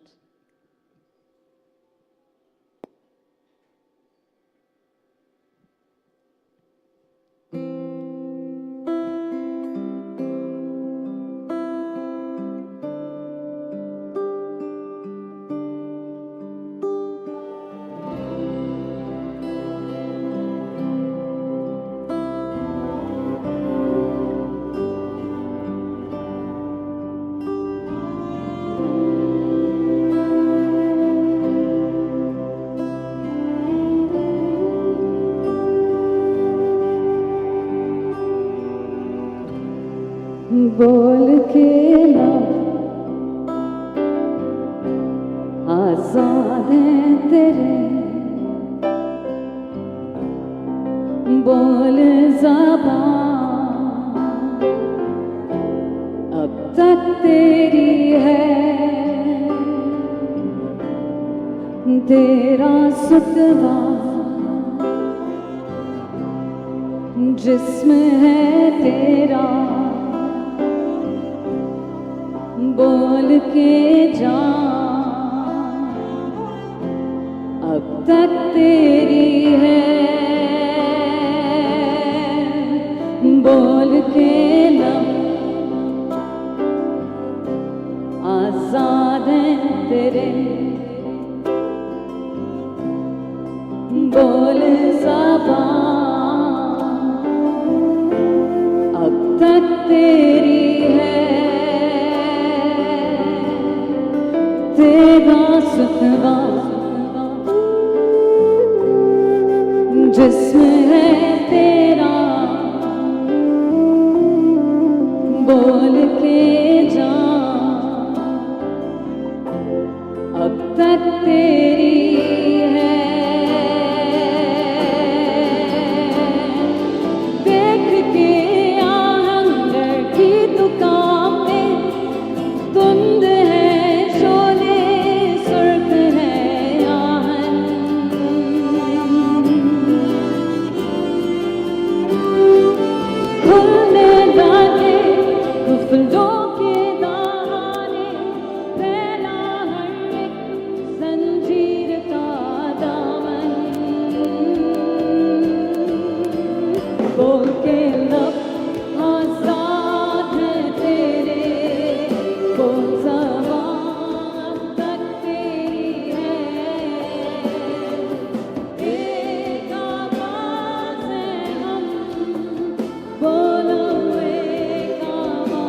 बोलो एक आवाज़ हैं हम, बोलो एक आवाज़ हैं हम, एक आवाज़ हैं हम, बोलो एक आवाज़ हैं हम।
बोलिए थोड़ा,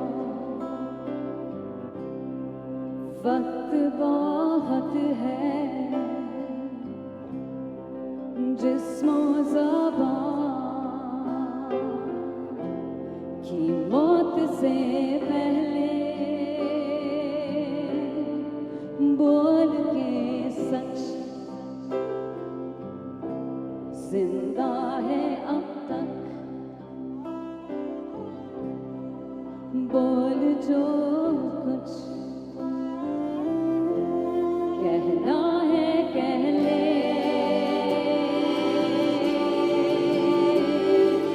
बोलिए थोड़ा, वक्त बहुत है, जिस्मो ज़बान की मौत से पहले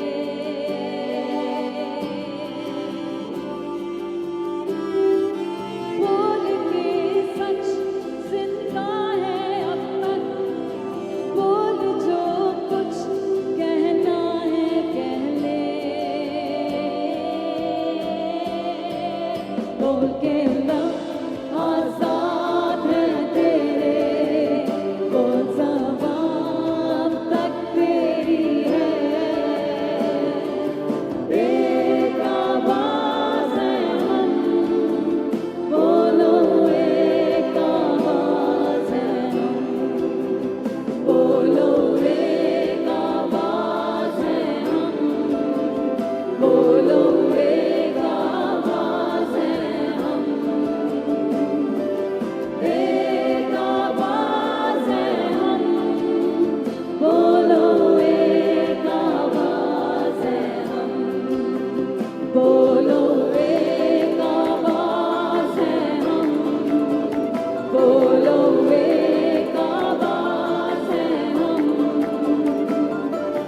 एक आवाज़ है हम, बोलो एक आवाज़ है हम, बोलो एक आवाज़ है हम, बोलो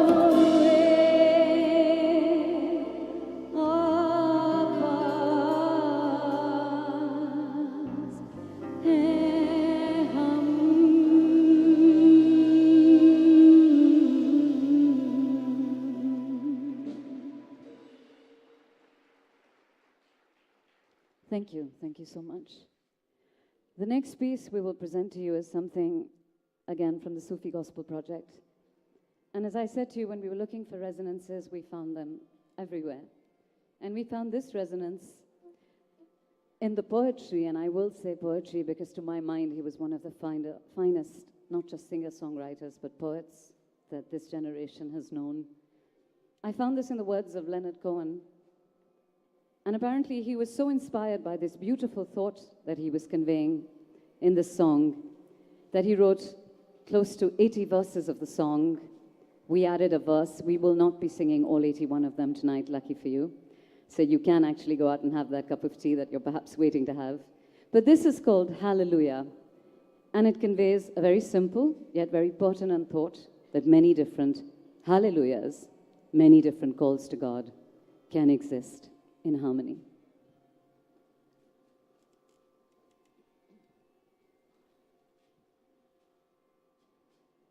Can you get the keys on, please? Keyboard, please.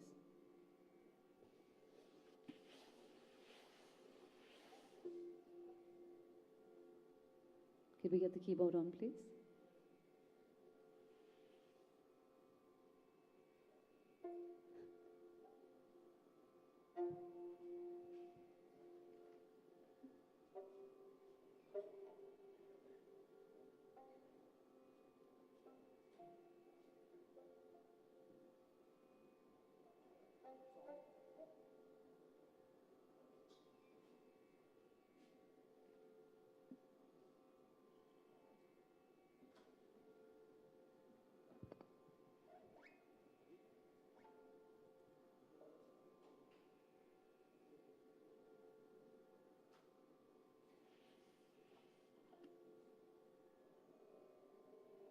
Thank you for your patience. And I say this while I'm thanking me for my patience as well.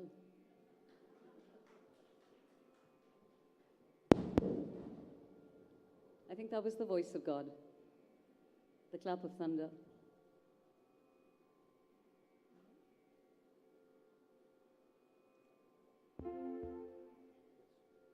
It was the voice of God indeed.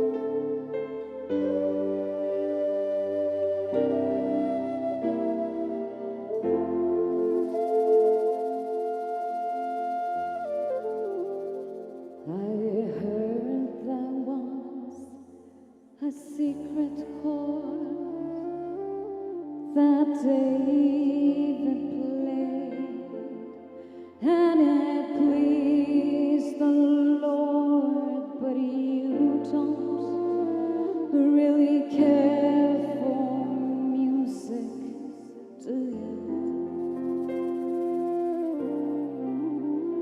Now it goes like this: the fourth, the fifth, the minor fall, the major lift, the baffled king composing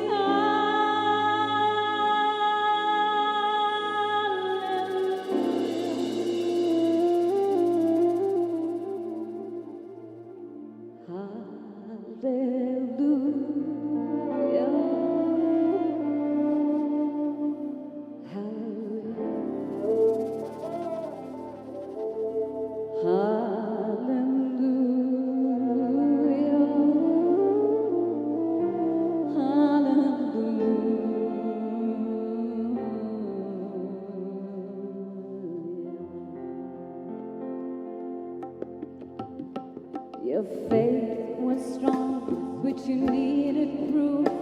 You saw her there upon the roof, her beauty and the moonlight overthrew you. Delilah tied you to a chair. She broke your throne. She cut your hair, and from your lips she drew the hallelujah.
Thank you. And we're quickly going to do the last song for the evening because, well, it's always our last song. This is based on the poetry of Baba Bulle Shah. And in this, Baba Bulle Shah says, my guru taught me a wonderful lesson. He taught me that my Kaaba, my Qibla, my masjid, my mandir, my temple, my shrine, my church, my mosque is not within the four walls of a building, but within the walls of my heart and within the walls of the heart of the person next to me. And now that I have this knowledge, I will wear my ankle bells and I will dance because I am free from the shackles and burdens and rituals of religion. Alfat in bin, un bin, an bin, nukta yar padhaya re. If any of you kind of got that, perhaps you'd like to sing it with us. The more the merrier. Would you like to try? So I'll say it slowly again so that you can try. It's Alfat in bin, un bin, an bin, nukta yar padhaya re. Right? Alfat in bin. We're obviously talking about keeping it very green and clean. In bin, un bin, an bin, nukta yar padhaya re. All right. Oh yeah, and I forgot to tell you, because we wanted to make the world a smaller place, we took Punjabi poetry, we collaborated with the Rajasthani Manganiyar. I composed it over the phone with Ehsan. We also wrote a verse in Persian on WhatsApp, and then we added an Irish melody to it. Just saying.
Thank you, ladies and gentlemen. Aman Ali Khan, ladies and gentlemen. Ehsan Ali, Tarit Pal, Alex Fernandez, and Rajesh Prasanna. And just as an aside, thank you, thank you. Each of us belongs to a different religion as well, and we didn't know this when we came together, but it was further testament to what we were trying to say. And once again, thank you, Prabha Chandran, Economic Times, Facebook, Teamwork Arts, and to everybody who I don't know but has been working so hard to make this event come together. To each of you, thank you for sharing in our music and our message. Good night. Thank you. Alex, you want to take a bow?